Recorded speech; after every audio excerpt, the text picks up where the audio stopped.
जय मसीह की। अभिषेक, पवित्र आत्मा का अभिषेक, अभिषेक पाने का आखिरी मौका।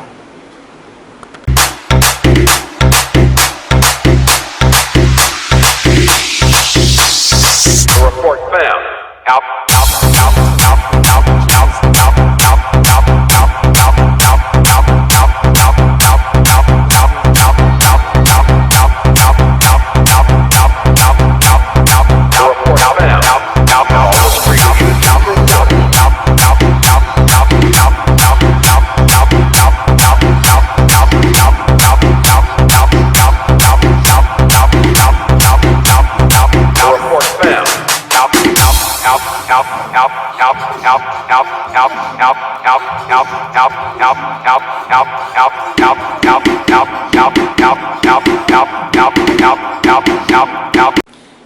ये जो आपने देखा वो अभिषेक नहीं है।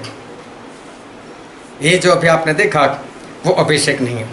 बाइबल में अभिषेक होता था और आज भी अभिषेक होता है। बाइबल में भी होता था और आज भी परमेश्वर अभिषेक करते हैं।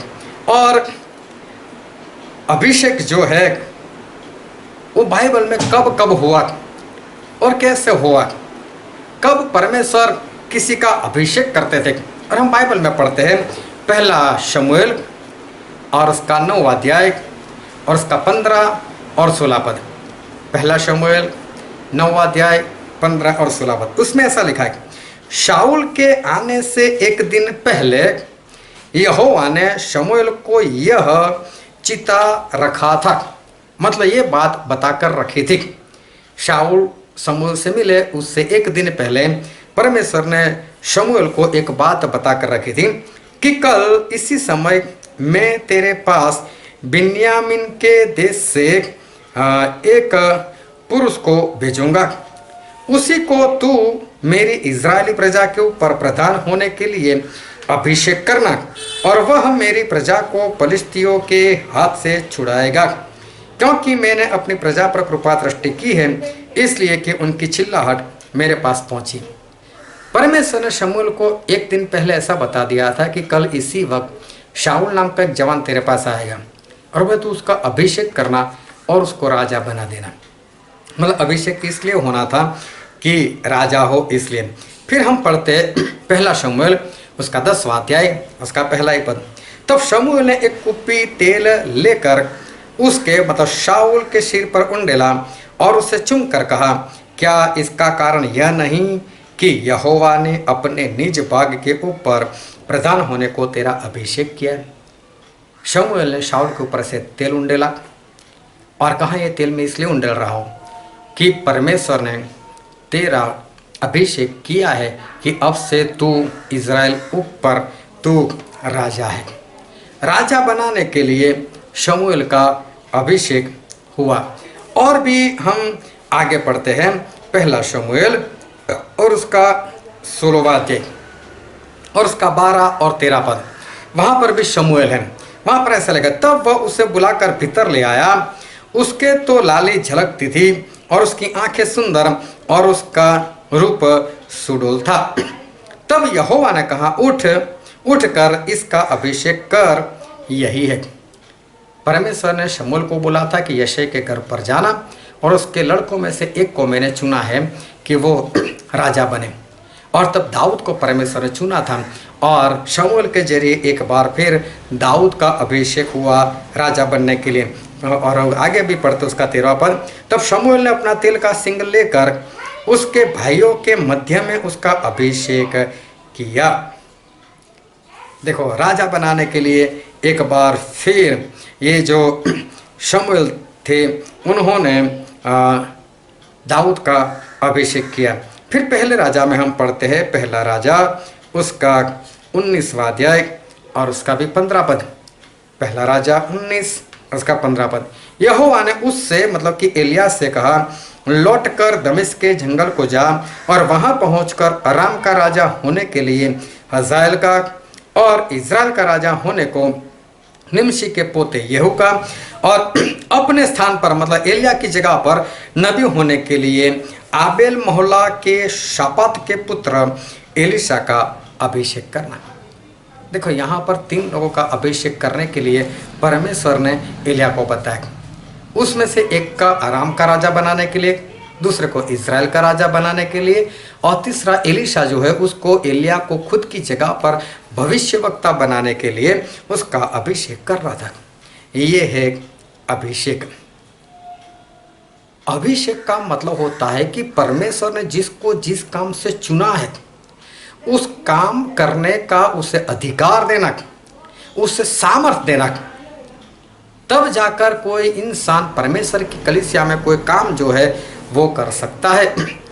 अगर समझो कि आप बीकॉम हो गए अकाउंट सब्जेक्ट के साथ, अभी आप अकाउंट बहुत अच्छा लिख सकते हो, आपको सब कुछ आ गया, क्या इसका मतलब ये कि आप किसी भी कंपनी में चले जाओ और उसकी सारे कॉपियाँ उठाकर उसके रजिस्टर लेकर आप अकाउंट लिखने लगो? क्या वो लोग आपको अपनी कंपनी में बैठने देंगे? क्या आप किसी का अकाउंट इस तरह से लिख सकते हो? आप नहीं लिख सकते। अगर आपको लिखना है, अगर उनको ज़रूरत है, तो आपको पहले वहाँ पर एप्लीकेशन देना पड़ेगा। वो लोग आपका इंटरव्यू लेंगे। इंटरव्यू में अगर आप पास हो गए तो वो आपको नियुक्त करेंगे और आपको एक नियुक्ति पत्र भी देंगे। वो नियुक्ति पत्र मतलब कंपनी के बॉस का अधिकार है कि अब आप हमारी कंपनी में बैठकर आप काम कर सकते हो, चाहे आपको कितना भी आता हो। इसका मतलब ये नहीं कि आप कहीं पर भी जाकर आप काम जो है कर सकते हो। अगर किसी ने बाइबल पढ़ लिया, 2-4 बीमार लोगों के लिए प्रार्थना कर ली और वो चंगे भी हो गए, 2-4 लोग ऐसे थे जिनको भूत प्रेत था, छुटकारे की जरूरत थी, इन्होंने प्रार्थना की और भूत प्रेत भी निकल गए। इसका मतलब ये नहीं कि अभी आप जो है वो पास्टर बन गए, या तो भविष्यवक्ता बन गए, या तो प्रेरित बन गए, या तो प्रचारक बन गए, या तो टीचर बन गए। ऐसा कुछ नहीं है। चाहे इंसान को आता है, लेकिन इसका मतलब ये नहीं है कि वो काम करने के लिए लग जाए। ये परमेश्वर की कलीसिया में काम है। ये ऐसा नहीं कि दुनिया में लोग करते, परमेश्वर की कलीसिया में काम है। और बाइबल में तो ऐसा लिखा है, हम पढ़ते हैं नए नियम में, और हम पढ़ते हैं 1 कुरिन्थी उसका 12वां अध्याय, और हम पढ़ते हैं उसका 28वां पद, और वहाँ पर ऐसा लिखा है, और परमेश्वर ने कलीसिया में अलग अलग व्यक्ति नियुक्त किए हैं। क्या लिखा है? परमेश्वर ने कलीसिया में अलग अलग व्यक्ति नियुक्त किए। प्रथम प्रेरित, दूसरे भविष्यवक्ता, तीसरे शिक्षक, फिर सामर्थ के काम करने वाले, फिर चंगा करने वाले, फिर उपकार करने वाले, और प्रधान, और नाना प्रकार की भाषा बोलने वाले। ये सब परमेश्वर नियुक्त करते, क्योंकि परमेश्वर की कलीसिया है तो परमेश्वर नियुक्त करते। बिना नियुक्त किए हुए कोई भी परमेश्वर का काम नहीं कर सकता, और वो अगर वो करता भी है तो उससे कोई फायदा नहीं होने वाला। एक पद और पढ़ते इफिसी और उसका 4वां अध्याय, और हम पढ़ते हैं 11 और 12 पद। और उसने मतलब परमेश्वर ने कितनों को भविष्यवक्ता, किसको प्रेरित, और कितनों को सुसमाचार सुनाने वाले नियुक्त करके, और कितनों को रखवाले और उपदेशक नियुक्त करके दे दिया। देखो, परमेश्वर ने प्रेरित, भविष्यवक्ता, सुसमाचार सुनाने वाला, रखवाले मतलब पास्टर, और उपदेशक मतलब टीचर नियुक्त करके दे दिया। परमेश्वर करते नियुक्त, परमेश्वर अपना अधिकार देते, और परमेश्वर जो अपना अधिकार देते हैं उसी को कहते हैं अभिषेक। जब परमेश्वर किसी को नियुक्त करेंगे तो वो अपने किसी भी दास को प्रकट भी करेंगे। कोई भी इंसान अगर परमेश्वर का काम करना चाहता है और परमेश्वर भी उसका चुनाव करते हैं, परमेश्वर भी उसको नियुक्त करते हैं, तो ये बात परमेश्वर किसी न किसी को तो बताएंगे। जिस तरह शमूएल को बताया, शाऊल का अभिषेक कर, दाऊद का अभिषेक कर, जिस तरह से परमेश्वर ने एलिया को बताया, येहू का अभिषेक कर, एलीशा का अभिषेक कर, तो इसी तरह से हमारे परमेश्वर किसी न किसी को तो बताएंगे। और वो व्यक्ति उसके सर के ऊपर तेल डालकर जब प्रार्थना करता है कि परमेश्वर ने तेरा अभिषेक किया है, उसको कहते हैं कि अभिषेक। और अभिषेक के बाद व्यक्ति को ठहराया हुआ काम जो है वो करना है।